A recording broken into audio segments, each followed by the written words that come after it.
But no. Oh my gosh, it's 333. That is so cool that I looked at the time right, and it's an angel number 333. Awesome. Maybe that is God with me tonight. Anywho.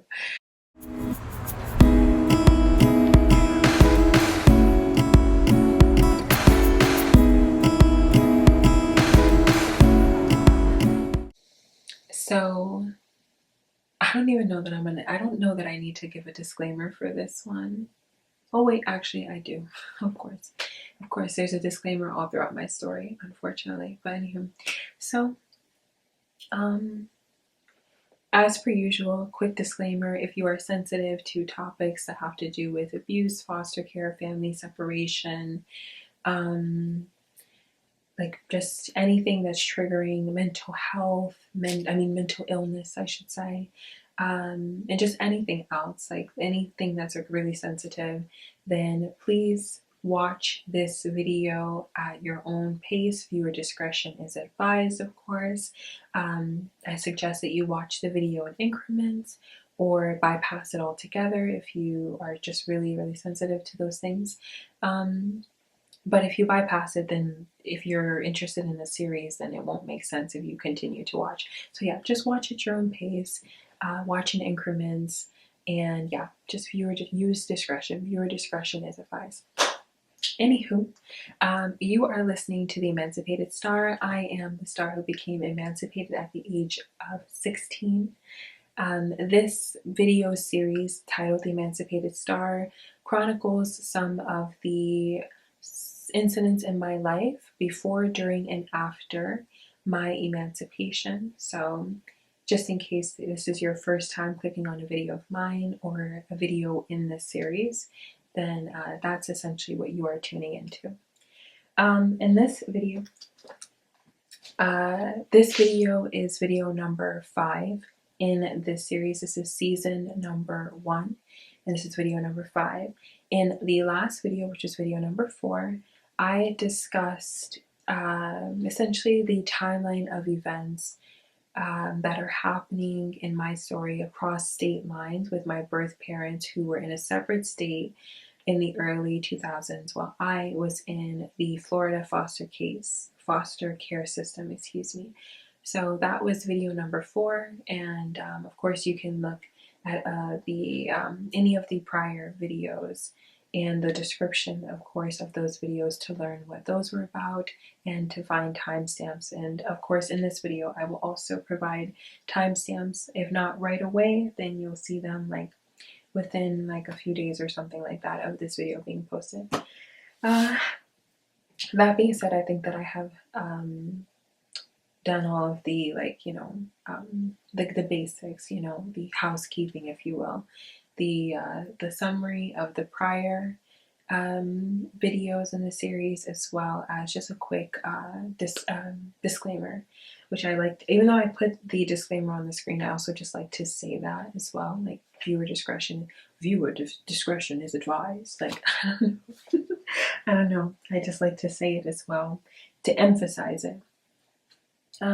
Okay, so in this video, just a quick synopsis before I begin to talk about everything.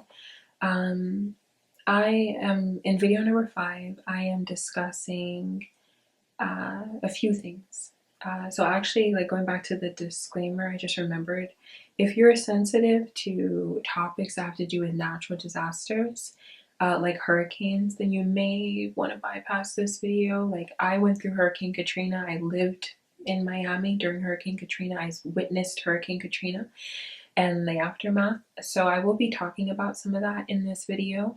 So yeah, if you're sensitive to stuff like that, then yeah, I did want to throw that in there as well. Like, just again, viewer discretion is advised,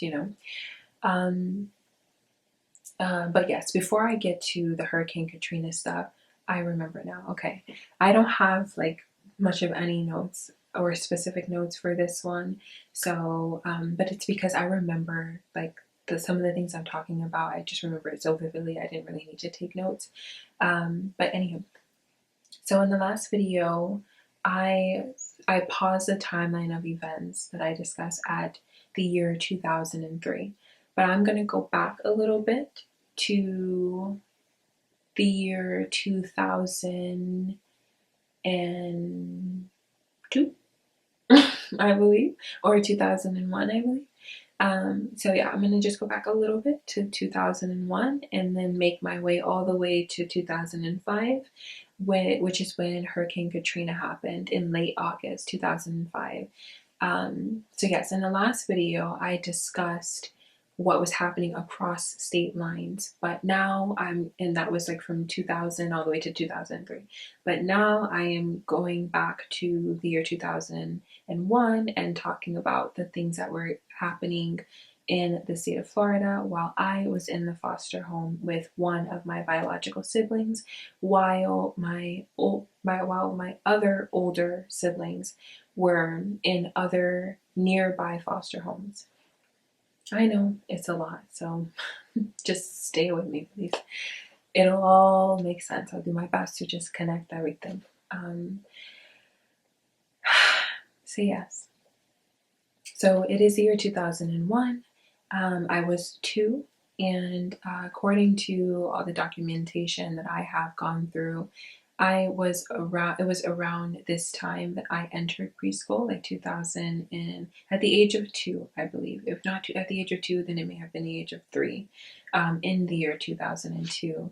I'm not sure exactly when I entered, but I have seen documentation like that around this time when I was 2, when I was 3, I was already in school. So I was placed into school really early, like before even kindergarten. I was like placed into school, I mean. Yeah, so I'll just start with there. I'll start with that. So from the time I was 2, when I was a toddler, I was documented as being very withdrawn. Caseworkers noted that I didn't seem to trust anyone, that I did not want to play with or interact with other children my age, and that I was just very quiet and withdrawn, like very, very reserved and withdrawn. And this was documented as early as age 2. However, even the caseworker who made that note stated that I had already exhibited that behavior. It literally said that the notes literally said that I had always been like that. So I guess in my 2 very short years, I had already exhibited like this I guess like a demeanor that gave off that like I just really didn't trust anyone. And it makes sense. I had already experienced so much trauma in the motel in Miami, and although I cannot recall any of it, from what I have learned about trauma that newborns experience it, like even though we cannot recall it when we are older, the body still holds on to that traumatic memory and energy. So I think that me being withdrawn probably and not trusting people probably had to do with all of the trauma, like being separated from my birth mother, literally like across state lines as well, living with a whole new family. And I'm also just like a very reserved person as well. I'm a Capricorn, like I, like my independence and stick to myself anyway. So I think I was already like probably going to be like that, but I think that it was just probably magnified or heightened because of all of the trauma. So anywho, that's just one of the little like things I learned about myself. I don't have like unfortunately, I don't have and like didn't have anyone to like tell me the kind of child that I was. So unfortunately for me, I've had to learn about these things from like documents. I'm glad that I at least have the documents. Although I do think it is really sad that like I don't have like a photo, I don't have a video, I don't have like some like a relative who could tell me like, oh, I remember when you were like 3 and you used to love your butterfly backpack. Like I have caseworker notes to go off of, and that's it. But I'm glad I know that now. I know like what time of the day I was born. I did not know that for 2 decades. I had no idea that I was born, what at the time that I was. I had to go through a calendar to find out like on what day of the week I was born. I remember when I found that out, I was 19, and it was so exciting to me to find out that like the day of the week I was born. Like I don't know, stuff like that's like really cool. People who have that knowledge, and like their footprint from the hospital, and like their handprint from the hospital. They're so lucky. Like I've always thought like people like that were so lucky, because it's just cool to me. But yeah, anywho, so I was documented as being like withdrawn, and just not the type to trust anyone as early as age 2. And I was also in school like as early as age 2. The reason I mention this is because it was so concerning to the caseworkers, and I guess whoever else was involved, that it was recommended that I be evaluated. Um, and I guess I don't know that that ever happened. I don't believe that it ever happened. I've not seen any proof that it ever happened. But someone wanted me to be evaluated because that person was just really concerned. This was early 2002. I believe like in March or May, perhaps. But months later, fortunately for me, I made tremendous progress. By August 2002, when I was 3, so within the same year, I showed, I guess, such tremendous signs of growth that the caseworker notated it, and the teacher also raved about it. The teacher actually stated that I was the brightest child in her class, and stated that I did not need to be evaluated anymore.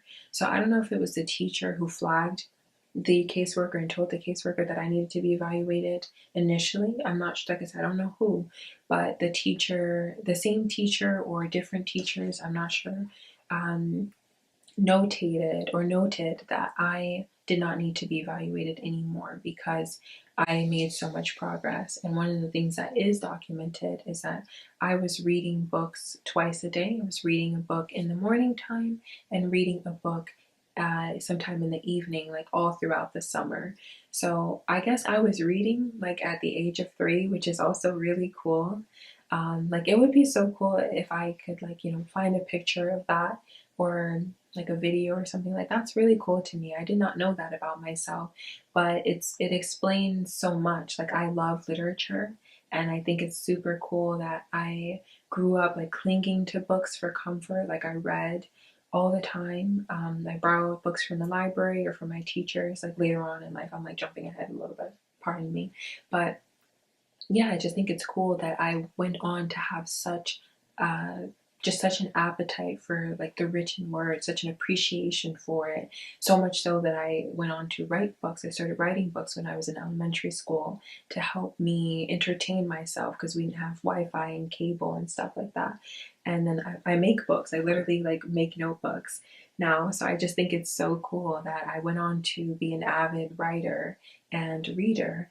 And it started so early, like when I was 3. Like I think that's so cool. Like I didn't know that.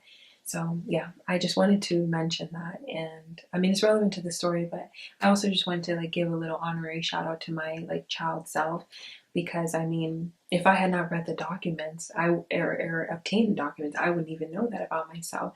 Like it's not like I have like a picture or a book or anything, but caseworkers and teachers noted that I made such progress and that I was an avid reader. In fact, something else that I learned was, I think when I was 4, so this is like in 2003 now, when I was 4, during one of the visits from the caseworkers, I recited a 2-page poem all from memory, and the caseworker stated, or she wrote, that I did not stutter.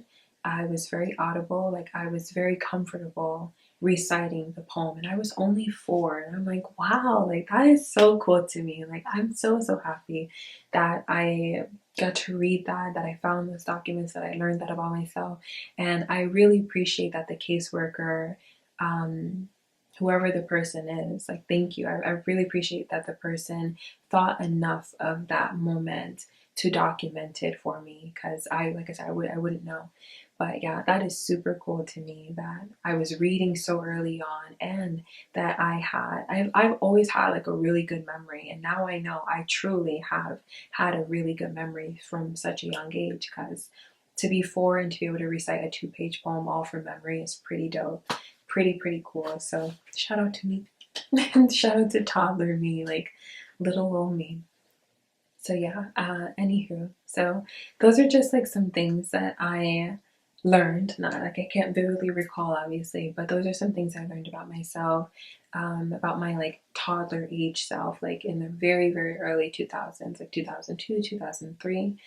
Um, I do remember though, like aside from all the caseworker notes, like now just getting into my own recollection of things. I do remember going to preschool. Preschool was an exciting time for me. Like I said, I always liked literature, reading, and I really enjoyed school initially, like when I was a small child. Later on, I didn't really enjoy school. Like I went on to enjoy learning though. So I took like my academic career and academics seriously because I really like information, I like learning, but I didn't enjoy school later on. But as a child, I really enjoyed it. Like one of the things I do remember, or that I did read, I do remember reading, is that caseworkers often wrote that I would like express that I was like excited to go to school, and that I would show them like my backpack and like tell them that I did my homework, and like I guess I was just always a studious child. Anywho, I remember being in preschool and my teacher, I think it was my preschool teacher, who used to eat iguanas, like baby iguanas or like baby lizards. And it was like I don't even understand how anyone could do such a thing, but I vividly remember her like taking the ideal meal. I can't I'm gonna get like grossed out if I even describe it. But I vividly remember her eating iguana. Like I don't know if it was iguanas. I believe it was, because that's how I remember learning like about iguanas when I was like a little child in preschool.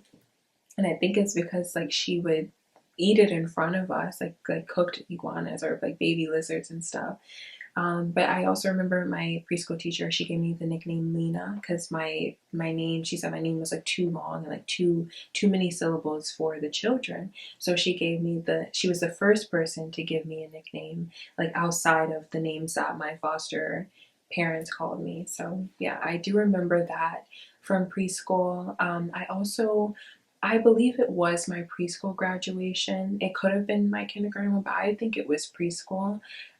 When I graduated from either preschool or kindergarten, I want to say preschool though, I was, I don't know if I was chosen or elected, I don't know. I was chosen basically, um, or asked to lead the class in this song. I think it was Amazing Grace.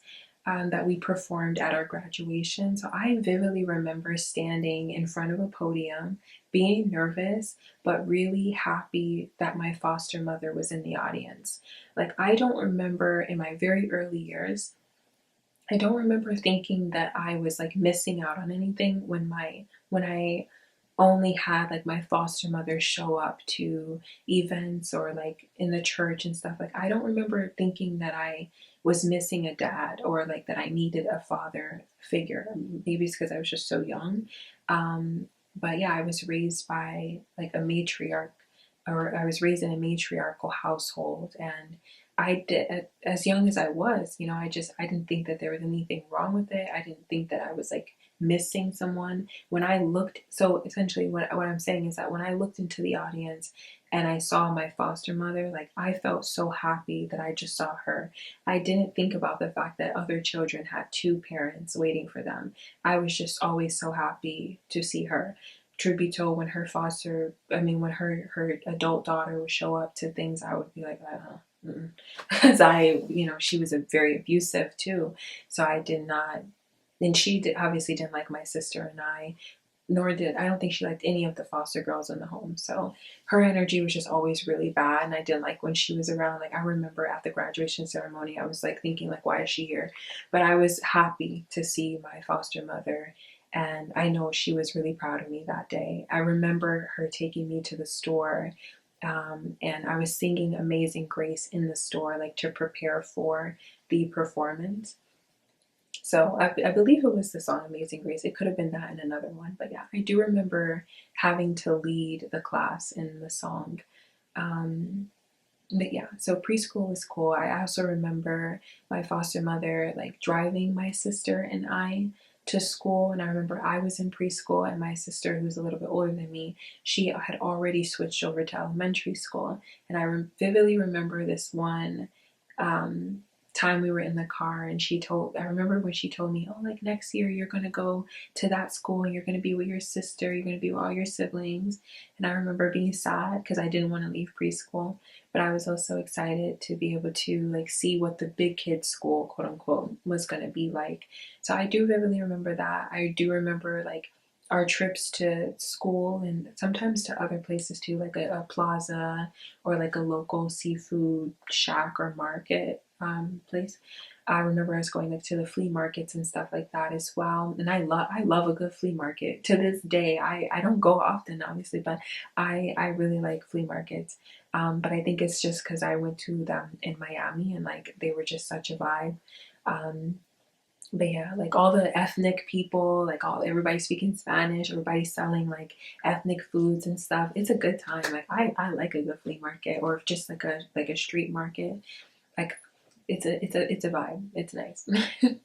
But yeah, I remember like when we would be in the car, my foster mother would make my sister and I recite her government name, her phone number, and she would instruct us. She would make us take turns telling her which direction to drive in order to in order to get back to the house. So she would say, like I remember us leaving this plaza, and she was like, okay.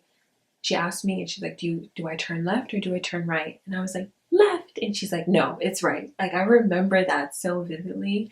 I remember her saying like, what's my name? And I would be like, Ma. And she's like, okay, no, what's my real name? And we would say her government name. So like even after I was transferred across state lines, like years later, I literally still remembered her phone number, her government name. Like I remembered, of course, like where I grew up, like the town, like Miami. I remembered all of that because she just made us like repeat it to her pretty much every time we were in the car. And it was just like the two of us, like when we dropped off the older kids at their schools, because there was 8 kids. There were 8 kids in the house, and we all went to different schools. Some in high school, middle school, and then elementary school, and then myself in preschool, being like the baby of the household. So yeah, we spent a lot of time in the car, and I was like typically the last to get dropped off. So yeah, I remember little things like that, which is nice because of course I remember all the trauma and the beatings and stuff, but I do like that I can also remember like some of those moments as well. Um, so this I mentioned 2002, 2003 when I'm 4. So I believe it was 2004, yeah, that I entered kindergarten. So in kindergarten, so I was around the age of 5, like more than likely, when I started school. And like I said, I started going to school with my sister, my biological sister, who was also in the foster home with me. And then there was one boy one of her younger grandsons, who I believe was, if he was not my age, he was like a year younger. He was like around my age. And then the older grandson, who was also still young, he was around our age as well. But I always remember him being like much older. But like I said before, I think it's because he was taller. Like I was under the impression that he was 12, but I don't know how old he actually was. Um, but yes, kindergarten it was a different time. I do before I get to like some other things, I'll say one of the positive things that I remember about kindergarten was my kindergarten teacher. I like pretty much remember her name, but when I've searched for her, I've not been able to find her. So it's possible that I'm not spelling it right, but I remember her like making us spell her name. Like she had a very like particular name. Anywho, I loved my kindergarten class very much. We were called the superstars, and obviously, like, given my name and stuff, like, that was, like, pretty cool. I remember we had a song that we would sing, and it was about us being superstars and us being really great. And I remember, like, when we would chant the song every single day, we had to do the Pledge of Allegiance to the flag and all that kind of stuff. And we had to sing the national anthem every single day. Oh, say can you? I'm not even. We had to do that every single day. Can you imagine having to sing the freaking Star Spangled Banner, right? I said national anthem. This to having to recite the national anthem and sing the Star Spangled Banner every single day in kindergarten. And then we also had to do the chant, like the class cheer that our teacher created for us. It was a lot. Like I would get tired, honestly, but it was definitely a way to wake us all up. But the best part, or like the part that was really fun, is that all my peers and classmates like were really cool. And whenever we would sing the like superstars are really great part, the children would like point to me because of my name. So it was really cool. It's interesting to me how when we are very small, as the Nigerians say, small, small, when we're very small, we're very loving, typically. We're very kind and loving and like innocent. And it's the world that we live in and the adults in the world that really like taint that and ruin that for us and make us like such divisive children who then start to you know, see each other as enemies or like create hierarchies and like feed into the division that keeps the adults like at each other's necks and or at odds with each other. Because I like in kindergarten and at that age, like age 5, like children are so pure and innocent and kind to one another typically, and that's what I remember so much about the energy in my classroom. So yeah, I have pretty like positive memories when it came to school, and that's part of why I liked going to school so much. I liked my teacher very, very much, and I liked my classmates, and I liked the energy. As I mentioned in video number 3, where I talked about the abuse that I experienced in the foster home, it was around what I believe it was in the kindergarten when I was 5. That I experienced the sexual abuse at the hands of my foster brother, my foster mother's second youngest grandson. So not the very youngest grandson that lived in the home and slept in the basement with us, but that boy's older brother who also slept in the basement with us, which is not allowed, right? But yes, it was that grandson in particular. So I already touched on that and talked about that like in video number 3, so I really don't want to go over it again and like relive any of that trauma. But the reason I'm bringing it up is for like the timeline of events. So that happened when I was 5, like to my recollection, it was 5, and I'll get to how I know that it was when I was 5 in a moment.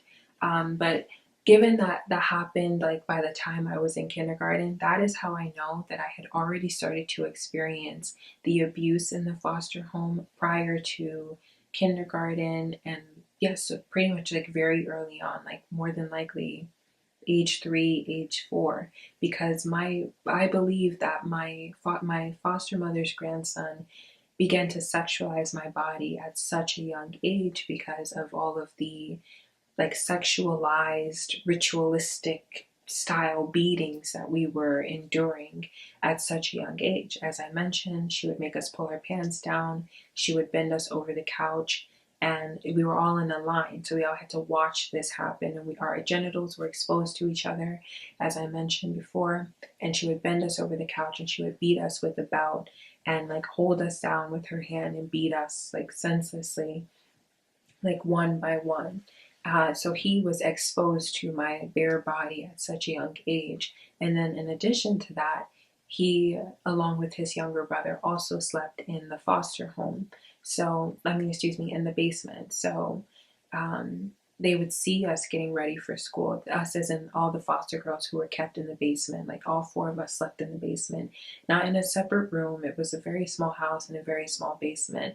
We were all like just exposed to each other. And then their mom was the only one who had a room in the basement. It was a very small bedroom. So yes, he had already like seen my body. He had been exposed to my body from just watching us like get undressed and like going back and forth from upstairs to downstairs, probably so he could look at us, again. And that happened so early on. Like I said, we were getting dressed like to go to church. We were like avid church goers, and we were getting ready to go to school. So just like for like a reference of the timeline, I believe the abuse that I experienced started like probably as early as I could walk and talk. And definitely like before, by the time I was, and I believe the abuse started by the time I was in preschool, but if not preschool, definitely by the time like I was in kindergarten, because uh, like because my theory is that what prompted my foster brother to abuse me sexually is that he had already begun sexualizing my body, and he sexualized my body from seeing my bare vagina, well, during those beatings in particular. So those had to have already started happening prior to the age of 5 for him to see me and look at me in that way. In addition to him seeing all of us foster girls disrobing and, of course, being primed to look at girls in a sexualized manner, despite him being such a small child, a young boy. So all of that all the abuse and stuff started so early on, and it continued to transpire all throughout my time in kindergarten and going into first grade. So now I'm going to like go into what happens in I'm going to do a separate video about what happens in first grade, because there's just like way too much. There's like the abuse I experienced with the boys in school, and then there's everything that starts to happen like with the courts and the agencies in 2005 when I am 6. So just in this video, because I imagine this is like already long, now I'm going to get to like the Hurricane Katrina part. So, viewer discretion is advised and stuff. But another reason I mentioned the abuse briefly, like another reason I briefly mentioned the abuse that I experienced at the hands of my foster brother is because I know, or I believe, that the abuse had to have happened around the age of 5, because I was 6 when Hurricane Katrina happened, and I vividly remember when we all had to shelter in place in the basement that my foster mother took over my bed. So all the foster girls were kept on bunk beds, where we slept on bunk beds, and I had the lower bunk, and one of the older foster girls from like some other foster home had the bunk bed above mine. And when we all had to shelter down in the basement, my foster mother took my bed, and she told me I had to sleep in the bunk bed with my biological sister. So, oh my gosh, I know there's like a lot of information here.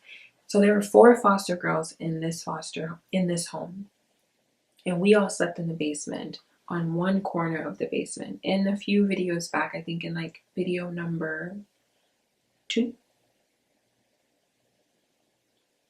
Yeah, I think video number 2.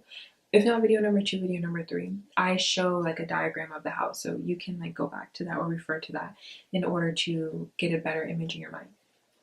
But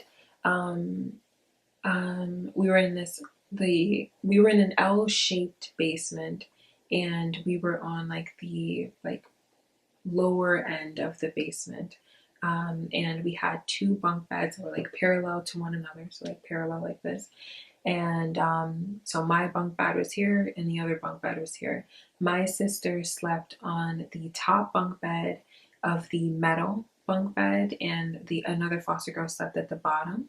And then I was on a wooden frame bunk bed, and I was on the bottom bunk bed, and the older foster girl was on the top. So both my biological sister and I slept on like different bunk beds, and there was a different foster girl who slept on the other bunk bed. I don't know how to like make it more clear or succinct than that. So anywho, when we were sheltering in place, I was told that I had to sleep on the bunk bed with my sister. So that was like the first time I was allowed to climb the ladder and sleep on the top bunk and see what the view is like on the top bunk, you know. It's because I was so small and I was like way too small to be like on the bottom bunk. So anywho, it's a vivid memory for me because one, I was like shy about my foster mother sleeping on my bed, because after my foster brother started, or after he sexually abused me, I started to wet the bed from, of course, the trauma, all the anxiety and the trauma. He was steps away from me. On the other side of this small bunk bed, I mean this small basement. So I slept and lived in fear that he was going to sexually assault me again. So I had nightmares a lot and I peed on the bed a lot. I also started sucking my fingers from all of the trauma and anxiety. Like these are literally, if your child is doing this, these are literally signs that someone has like abused your child typically.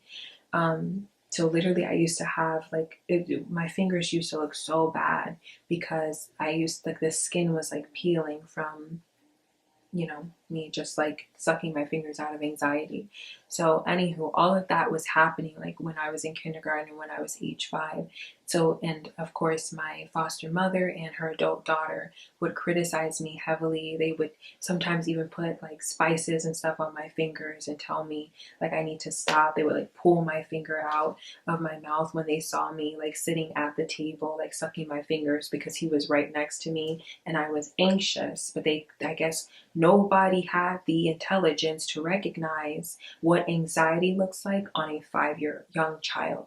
So they just criticized me and made fun of me, and or you know, ridiculed me, and made jokes and light about, like, made light of what were clear signs of trauma. And I was, like I said, I was wetting the bed a lot.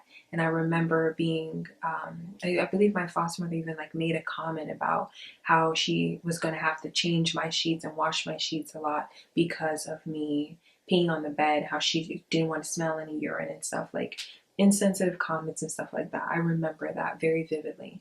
I also remember being on the top bunk bed, and I remember looking at my foster mother and thinking, like, I literally verbatim was like, how can she lay on that bed knowing that it is dirty? And when I said it's dirty, I was referring to the fact that like basically it was like contaminated with like the rape residue. Like it was dirty, quote unquote, as in like that's where her grandson assaulted me. And in my mind I was just like, how can she like even feel comfortable sleeping there, because I no longer felt comfortable sleeping there. But I didn't have the words, I didn't have the vocabulary. Nobody told me what genitals or a vagina was. Nobody told me what the word of rape or assault were. Nobody told me.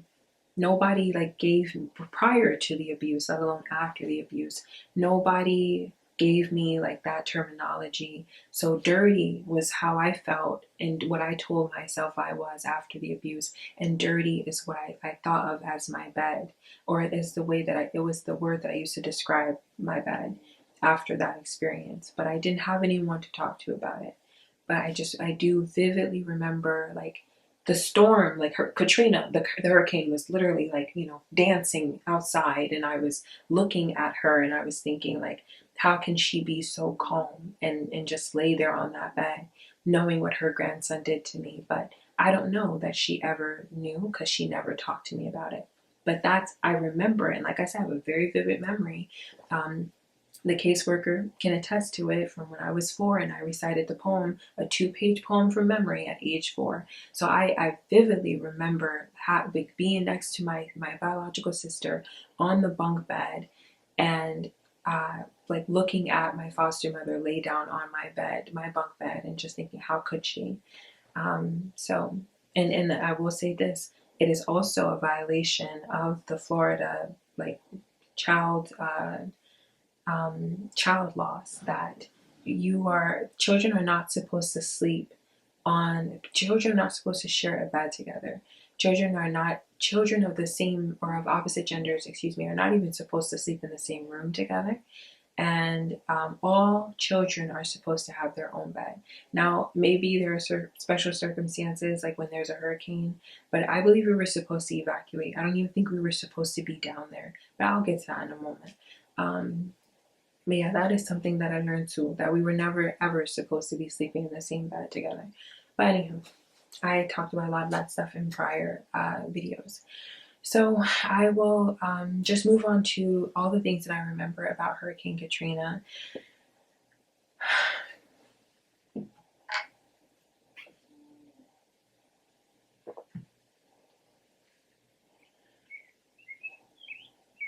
Oh, the birds. Oh my gosh. There's a bird. I don't know if my camera is picking it up, but there are birds talking to each other and they're tweeting. Oh, it's so cute. Anyhow, um, Hurricane Katrina was yet another traumatic event that I experienced. I would say that being sexually abused was definitely way more traumatic for me. And being physically abused, like especially at the severity or the level of severity that I was, definitely was like way more traumatic.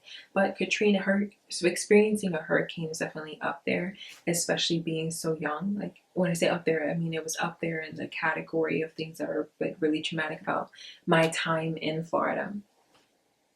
So yes, I'll just try to go through this because whenever I'm talking about like things that are traumatic, it's really uncomfortable.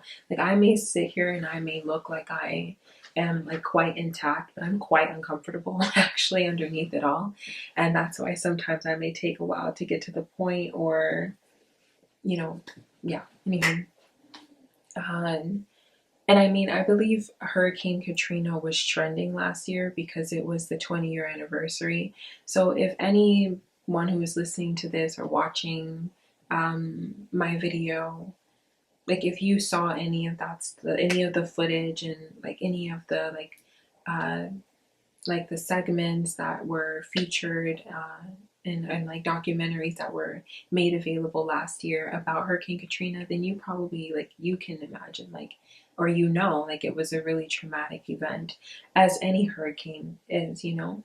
Um, yeah, so like I remember a couple people asked me like, "Oh, like did you watch?" I'm like, "Oh no, it's like rent free in my mind. I don't need to watch any of that stuff. I don't want to watch any of that stuff because just from what I can remember, it was uncomfortable. You know, all of it's just like I just feel so uncomfortable right now." Anywho, Hurricane Katrina happened in late August of the year 2005. I'm like pretty sure about that, and I was supposed to start first grade around that time. I did eventually go to first grade, so it may have just been delayed for a while, like the start date, I mean.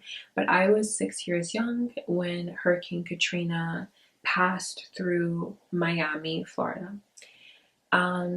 What I remember leading up to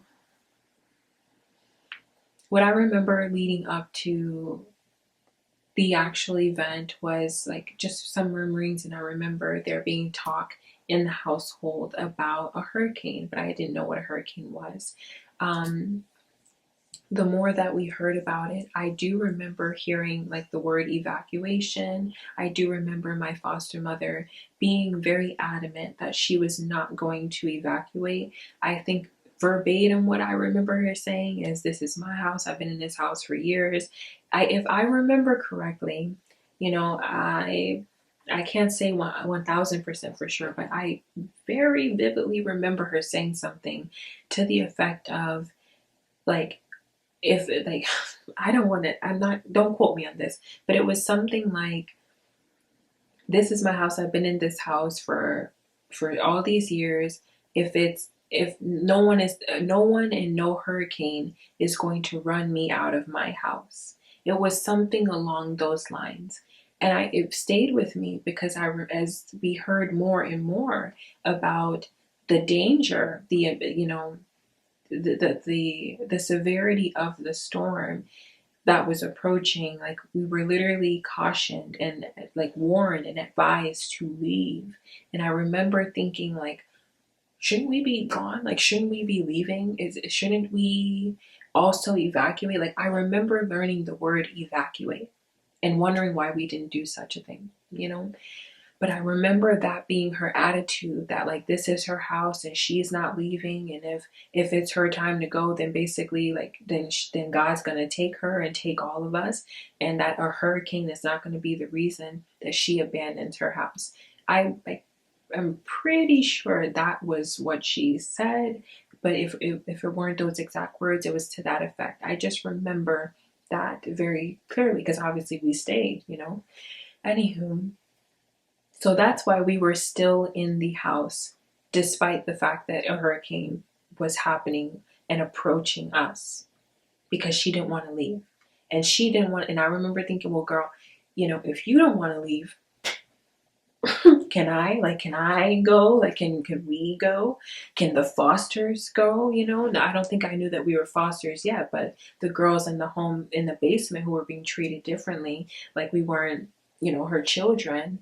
I was just like, why do we have to be here? Why do we have to like parish here in the basement of all places? You know, no sunlight, you know, abusers on standby nearby. Like, why does that have to be the way that I have to go out? But anywho, we stayed. We did not, she did not want to evacuate. I do not recall us ever evacuating. It's possible that after, I don't know how long we were down in the basement. But I can say I do not remember us ever going to a shelter. But I don't know, you know, it was a traumatic event, and there are some things, of course, that are always like a blur when you go through trauma. But I vividly remember us being in that basement for a long time. I believe that what I recall is that they packed snacks and they brought down buckets, and I remember that, if I remember correctly, there was at least 1 to 2 days where the boys were peeing in buckets because they were so scared to go upstairs. But I don't know if, like, where I was peeing, I don't know if I had a diaper. I believe that someone was talking about my foster mother having a diaper. So I don't know if she put on an adult diaper too, but I do remember there being mention of her having a diaper. I don't know if it was my sister making a joke because my older sister did not like her. I don't know if it was her adult daughter making a joke, but I remember mention of an adult diaper, and I think that she was wearing one too. Maybe I had a diaper on too. I don't know, but I know that I remember them having buckets, and I remember we could not go upstairs, of course, because there was a hurricane up, like on the ground level. The streets, I don't know about all of the streets, but in my neighborhood, the streets were designed in a way where there was an incline basically. So the homes were built at an incline. So um, I guess or the house set a little bit higher at an incline, and there were probably like drains in the street so that, you know, because it's Florida, like it's a hurricane state. We have like what, 3 seasons: spring, summer, and hurricane. Like we don't really experience winter, we don't really experience fall, like in the traditional sense with snow and all that kind of stuff. But we have like 3 seasons: spring, summer, and hurricane, or like summer and hurricane seasons basically. So people who live there like have to get like insurance for hurricanes and natural disasters, and they can expect to experience that. So I imagine that that's why the homes are built at an incline, is for the hurricanes that pass through like every year. So anywho, I do remember that the home was at an incline, because at one point we went out, well, we didn't go outside, but I saw the aftermath of the hurricane, or like in the midst of it or something, but I'll get to that. So anywho, there were just, I'm just saying like different things that I remember, because of course like I was 6 and it's like very hazy for me. But I do remember being very scared. I'm gonna try not to cry because it's such an uncomfortable thing to remember. Like I thought we were gonna die. Like I really thought that I was so scared. I remember listening to the wind howling. Oh, my battery is gonna die. I'm gonna have to switch it out really quickly. But I remember I really thought we were gonna die in the house, like all of us. And I remember looking around and thinking, like, is this really it?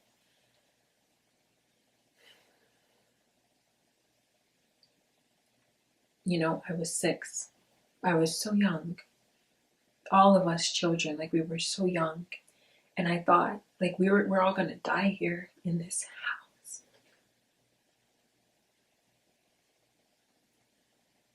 And I didn't understand why. I didn't understand. And I thought my foster mother, I thought my foster mother was so selfish for choosing to keep us in this house because of this ridiculousness that, oh, it's her house, and like if she's got to go, then she's got to go, then whatever, a storm is not going to run her out of the house. Like, I just remember like thinking like she's very selfish. um like, to this day I hate storms, and I truly think it comes from having to sit there and wonder for hours and days on end, like, how much worse is it going to get? Hearing I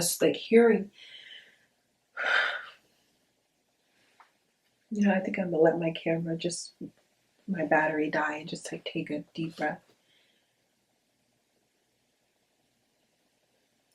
Like, I remember hearing like all the noise from the outside, like from the hurricane, probably just throwing, debris around. And I remember thinking like the window is good. There was a very small window, but I'm like, I think the window is gonna break. Like, I think that we need to go. But it all sounded like so crazy, and it was so dark in the basement. Like, even as early as it could have, I don't know what time it was. We were down there with like our survival gear, you know? I was just like at some point, like, if we don't leave, like, we're all just gonna get toppled. Like, the roof is gonna cave in. We're gonna die here. And then it also sounded like so bad that I'm like, I was thinking like, I don't think we can leave. So I thought that that was going to be like the end of all of us. And that was like probably the first time in my life I experienced a near death experience, or I had a near death experience. Like, thinking that we were going to die, and just kind of like counting down the days, counting down the time, and just wondering like who was going to die first, like if it was going to be sudden, like if I would feel anything. And I was 6, like I was so young to be like already confronting the fact that like at some point we all have to go. Like, as a child, like as a 6-year-old, that's really hard to fathom. It's a really difficult concept to wrap your mind around. And of course it gave me so much anxiety. And it's not like I was like surrounded by loved ones, like holding hands, like, oh, oh, our Father, hallowed be thy name, thy kingdom come. Like, no, I was not. Like, I was laying down in the bunk bed next to my abusive sister in the basement, surrounded by abusive people. My abusive foster mother, my abusive foster mother's adult daughter, both of whom abused us severely and regularly. And then her predatory assailant, sex offender, of a grandson as well. And I don't know where the dogs were. I think that the 2 golden retrievers that we had, I think that the 2 dogs were like probably in the basement with us, and just, crying and whimpering and stuff. I'm not sure where the dogs were, but it was all like just really scary. So at some point, like I said, we were there for days. We were down in the basement for a long time. I remember there was one day where I guess they thought that, I guess the adults thought that it was safe to go upstairs. And I think they hoped that it was safe to go upstairs, but it's also that they needed to restock on the snacks. So, and like, when I think that was my camera battery died, and I think that was like probably the spirit or God, the universe, same difference, telling me like, just take a deep breath. Anywho, I'm almost done, like, with this story and with this video. Gracias a Dios. Anywho, so I do remember that there was one day when we had to, or the adults made the decision to go upstairs. And I think that it was because they wanted to restock on like food, snacks, and stuff like that. And then I think that maybe they needed to throw out like the pee buckets and stuff, if I remember correctly, and like just like you know, get water and stuff like that. And I do remember that my foster mother went upstairs. Her adult daughter, of course, went upstairs as well. And I believe my my foster mother's eldest grandson went upstairs as well. So her adult daughter's firstborn son. I do remember them going upstairs, and I do remember, excuse me, I do remember us, like the younger children, being instructed to stay downstairs, right? But of course I did not listen, just being a very curious child and very small, like just a very small child, like skinny and short. I just figured I could like very quickly get upstairs and just like hide and they wouldn't see me. And I was so scared, you know, I was so curious. I didn't know what a hurricane was. Like we heard about it. I knew it was a storm. I could hear like the storms, or like the the sounds of the storm, but I wanted to see what was happening outside. So I just remember like one by one they went upstairs, and the older children, like maybe like one of the older foster girls went upstairs, and the dogs went upstairs. Like we just migrated upstairs one by one, but nobody saw me because like I just waited. So I waited, and then I just went upstairs like at the right time where no one would see me. And when I say upstairs, this is a very small home. The basement was only like, you know, several steps. I don't know, maybe 5 steps or something, 6 steps downstairs, and like the staircase. I mean, there's only like, you know, 6 steps or so, and then you go upstairs and you're at the ground level, or you're on the first floor level, I mean. And then like the front door was pretty much right there, you know, really small home. So I was able to get upstairs and then like go by the front door where everyone was, because they were also curious to see what the hurricane left behind, or if it was even still like around, or if it was visible. You know, they just wanted to basically take like a temperature check, you know, figuratively speaking. So I just remember my foster mother yelling that everybody need to go back downstairs, and she was just very adamant that like we were not all supposed to come upstairs. Like I think she said something like, "We'll get everything. Like everybody stay downstairs."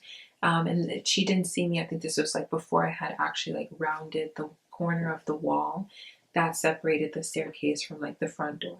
So I just remember people being yelled at because there was just a lot of commotion, and like different people coming upstairs for different things, like to use the restroom, the actual restroom instead of a bucket, and to get like food and stuff like that.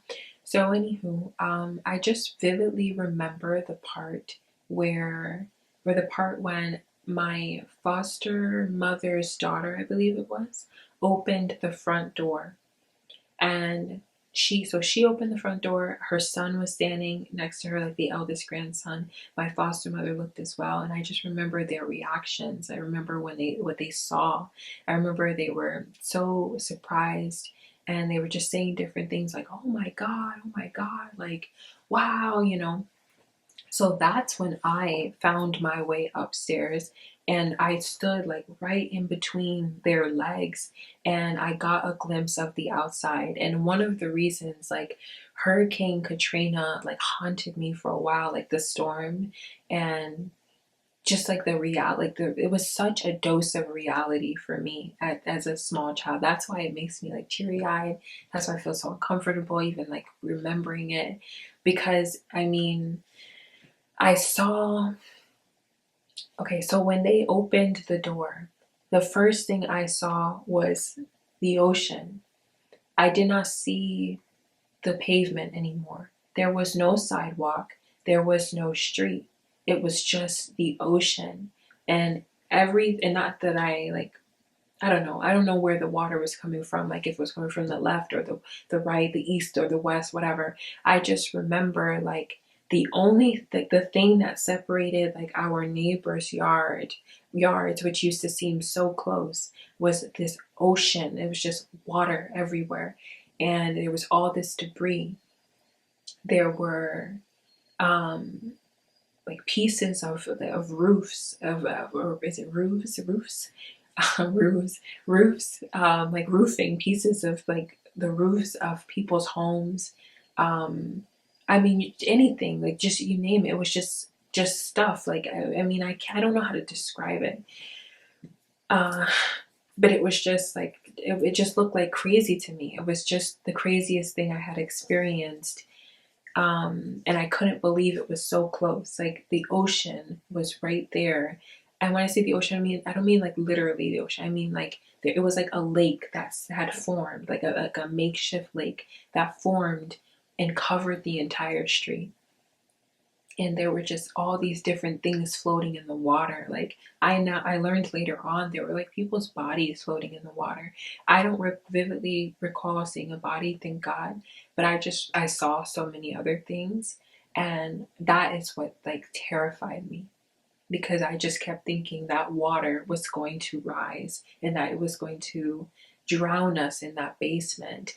So it was, I can't say I shouldn't have seen it, but definitely like would have preferred not to have seen that. There were trees, there were like pieces of all kinds of stuff. I don't even know, pieces of cars, tires. Like there was just all this stuff in the ocean, like in the water, and it was moving. Like it wasn't, nothing was still. No, nothing was still. It was literally water like rushing down the street. I don't know if it was going to the right or to the left. I just remember it was like a lake, and like you couldn't drive anywhere. You couldn't, you were going to have to swim wherever you wanted to go. You were going to have to get in that water and swim. And so like if our neighbors needed our help, if we needed our neighbors help, we would have to swim, or I don't know, maybe it was something, maybe I would probably have to swim. Maybe the taller people, the adults, would be able to just walk over, but that water was rushing and it scared the life out of me. And there were animals in the water. I remember or they're not animals, but I remember a crab, a sea creature, a crab.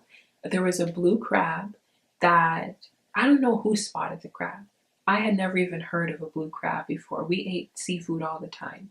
But there was a blue crab, and someone was like, oh my God, a crab. So, in the midst of a hurricane, the person, I think it was my foster mother's adult daughter, or it was her grandson, one of them put on their shoes and they actually went out onto the porch in the midst of this storm, and they fetched the crab. I don't know what they used, but the crab had like washed up close enough to the house, because like I said, the water's rushing down the street. So the crab made its way up to the front of the house, like to the walkway, and someone grabbed the crab and they were like, "Oh, I'm gonna cook this." Like that's how I know blue crabs exist, because they were like, "Oh, let's eat the crab." I'm like, really? Like at a time like this is okay. And then there was a snake. I don't know what kind of snake it was. I'm not familiar with snakes. I'm not a fan. Not familiar. I don't think it was like an anaconda. Claro que no. I mean, maybe a baby one or something, but I don't think it was a small snake, a long enough snake to catch anyone's attention for sure. It was like dark colored, brown, gray, black spots. So it was a dark color snake. I do remember that much. And it got caught on the fence that was connected to, I believe, our left neighbor's yard, and whatever fencing I think was around the house at the time, if there was any fencing. But I don't know, it could have just been like our neighbor's fence, that like was, like the horizontal fence. I don't know how to describe it. I'd have to draw it.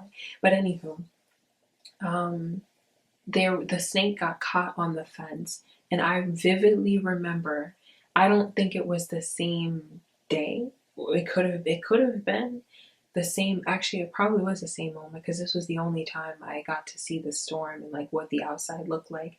But I believe that my neighbors were outside, if not the same day, then like maybe a couple days later. I'm not sure. But I just remember like around the time of Hurricane Katrina, there was a snake that was on the fence, and our neighbors went outside and began hacking the snake with machetes, and I believe it was the Cubans. I believe they were Cuban or Puerto Rican. They were white Hispanics, like fair skin, like Latinos, Hispanics. And I just don't know if they were like Cuban or Puerto Rican. Either way, they're Caribbean, Latino, like me. But yeah, I just, all the bird. I don't know. I hope my camera is picking up because it's so lovely. The bird is like, there's a bird like tweeting and I guess like chirping and stuff right now. I said tweeting.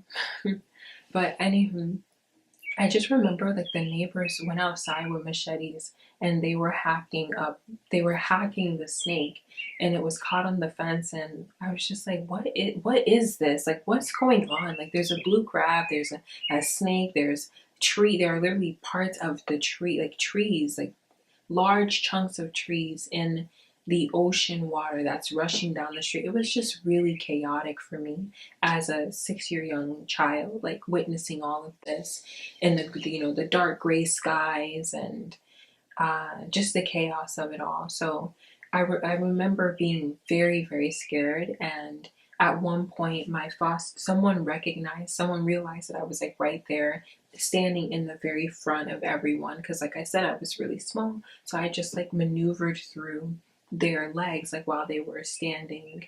I maneuvered in between like the older people who were standing in the doorway.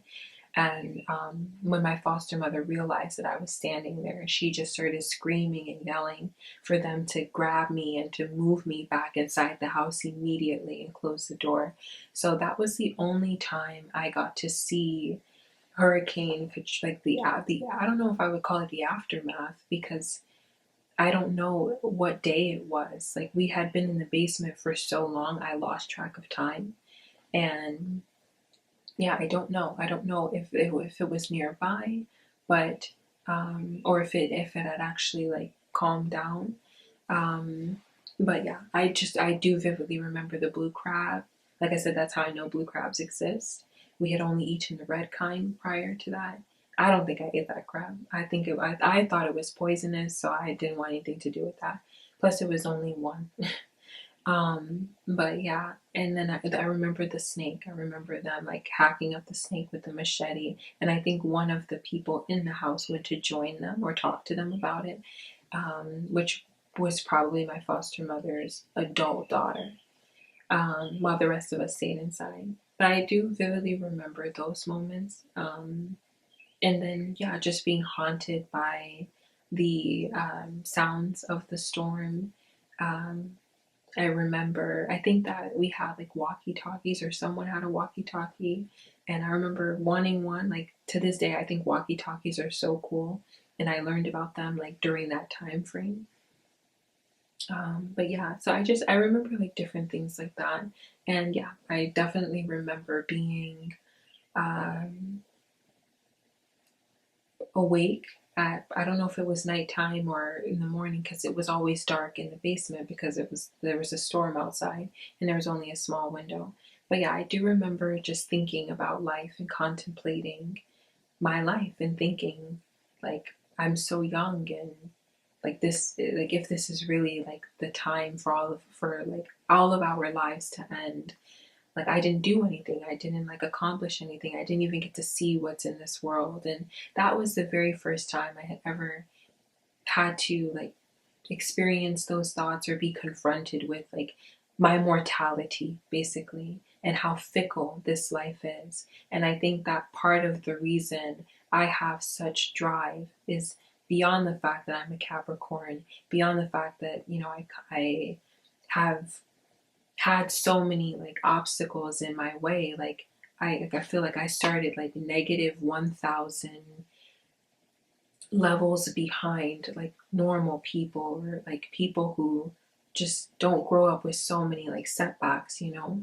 But in addition to all of that, like, I saw that like you can be here today and gone tomorrow. I saw like Hurricane Katrina, and I didn't think we were going to make it out of that storm. I didn't think that we were going to make it out of that basement. I didn't know how long we were down there, nor how long we would be down there, or when our food would run out.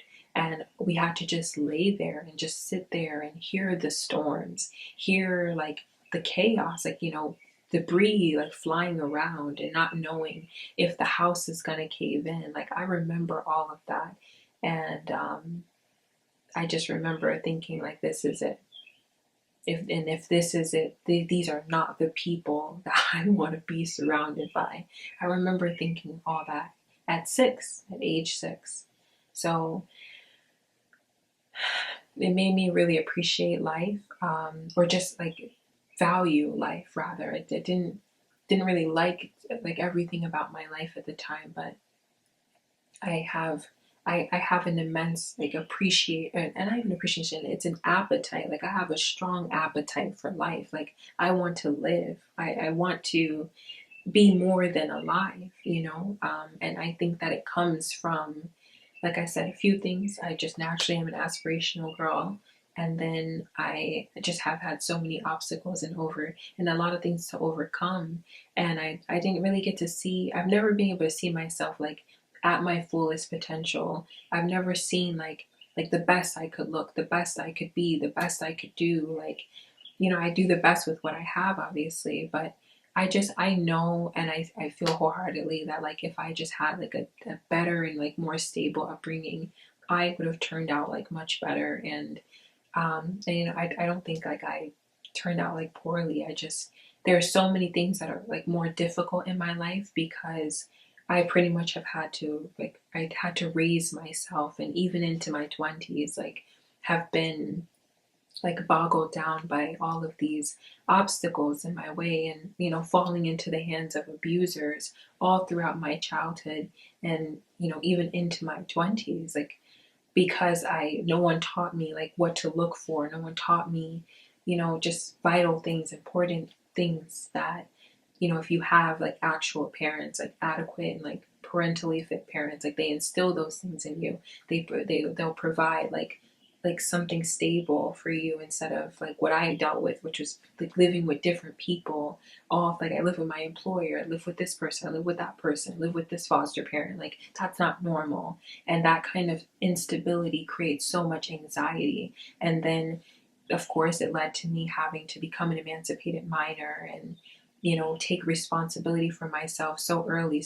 Leave home at 15, start working at 15, start renting at 19. Like, I had to like put my own development on hold and go become like my own parent, literally and legally. And I feel like I'm still raising myself from like all that time that no one raised me, basically.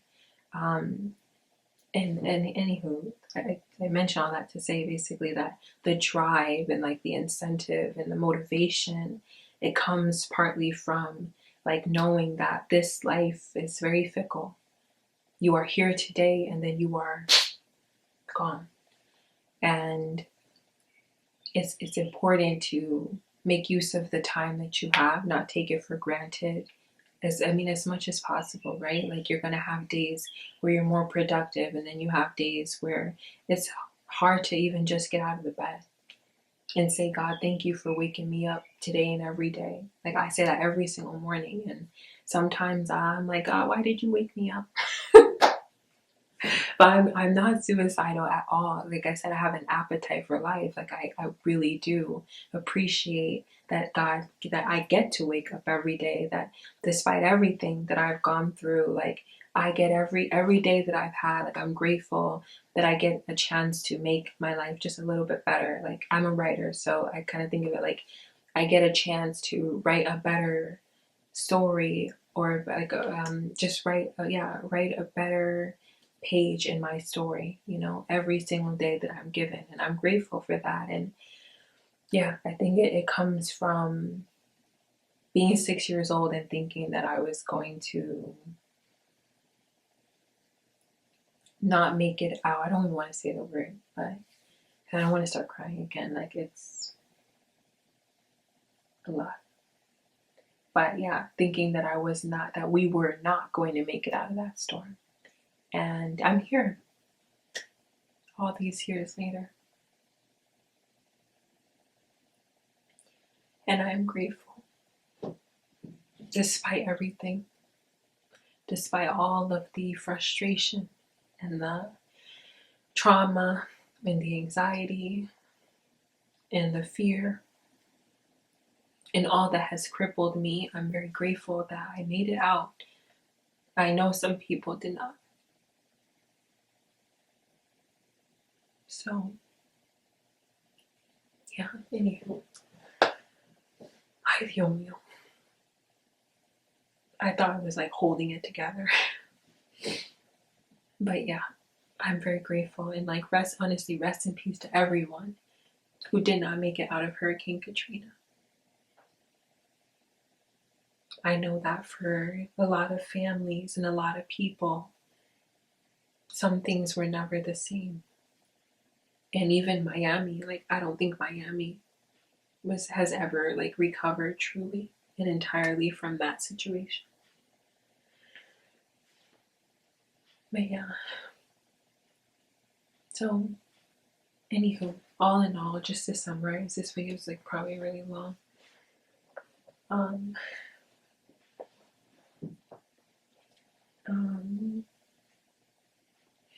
So yeah, Hurricane Katrina happened like right before my first grade year of school. Right before first grade, I believe. Like I don't think I was in school already. So in the next video, I will just pick up from that point, like what happened in 2005. I have to take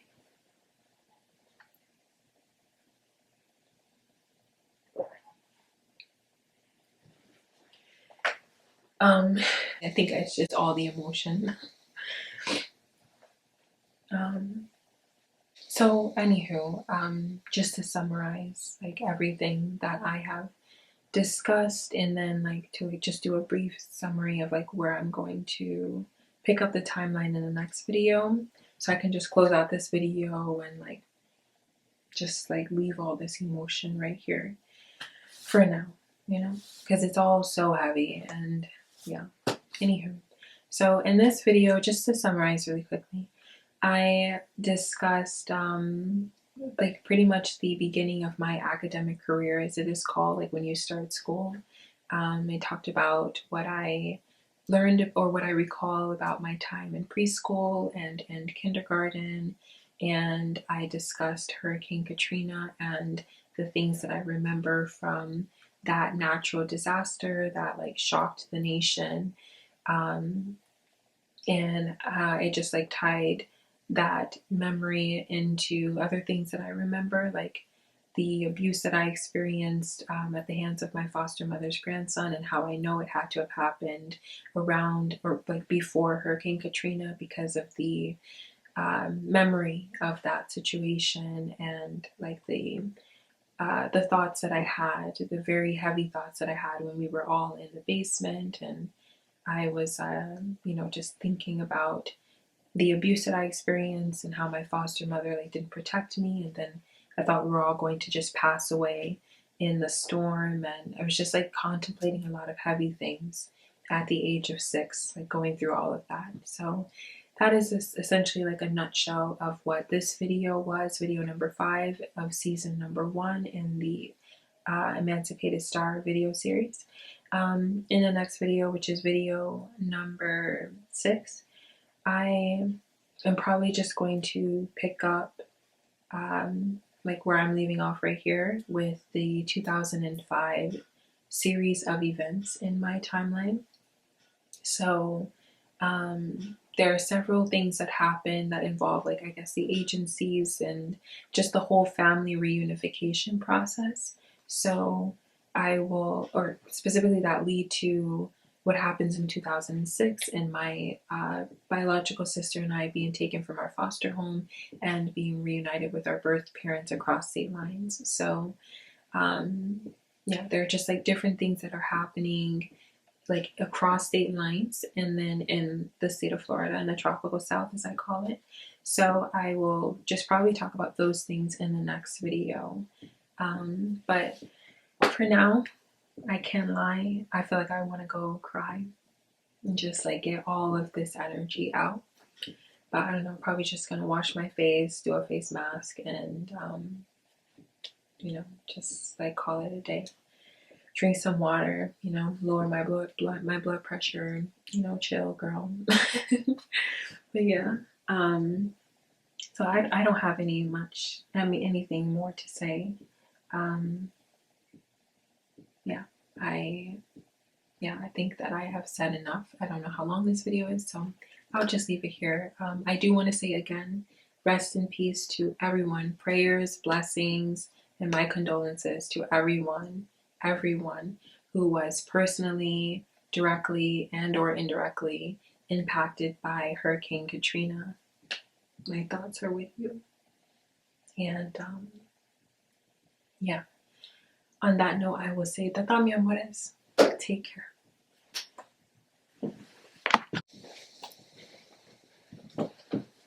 Bueno, so I just had the idea to read my poem called Hurricane Katrina, which is from my poetry collection titled Things I Never Said, which looks like this. I wrote and dedicated a poem in this collection to Hurricane Katrina because, as I stated in the video that I just recorded about it, it really left me with a lot of things to think about. So this is the poem, and just in case you have the poetry collection, this poem titled Hurricane Katrina is on page 39. It's in the very first section of the poetry collection, the section that is titled Afterbirth. Hurricane Katrina. When my foster mother gets wind of a hurricane heading our way, she scoffs.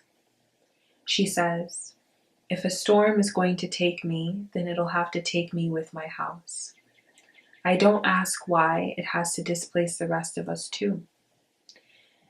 Instead, I do just as the other kids are told and seek shelter in the basement. On the first day, my siblings and I play cards to pass the time. The second day is sweet because we've never been in the same room for so long. On the third day, we go upstairs to stockpile snacks. The kitchen is down the hall, yet my foster mother ventures out the front door. I curiously follow behind, but she screams for someone to shelter me. Trees have fallen along with the power lines. The sea has flooded the streets, and the violent winds keep growing. Yet my foster mother thinks shelter is the solution, not evacuation. We return to the basement where I contemplate the 6 years that I've been on this earth. I consider what I would do if today was my last, because life has just shown me that tomorrow is not promised for any organism, that no plant, no person is guaranteed another breath of air, and that much like death, natural disasters arrive when they want to. There is no preparation, only self-preservation. When that fails, as it eventually does for us all, it isn't your last moments that you'll reflect on, but rather all you've done up until then. What life just showed me is that there are moments that must happen to me. There are experiences I am meant to learn and leap from. The same is true for you. And if you didn't know that truth, well, now you certainly do. So kiss the earth with gratitude. Value life in all its forms. Don't wait for the threat of death to wish that you had, because no plant and no person is guaranteed another breath of air. Hurricane Katrina. Now I'm officially done with this video. Bueno, tata mi amores. Take care.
I'ma say to the ladies that been told that you cannot have, you tell the devil you's a liar.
In an instant, anatomy all I see, and the lights get out, and the lights get out, and the lights get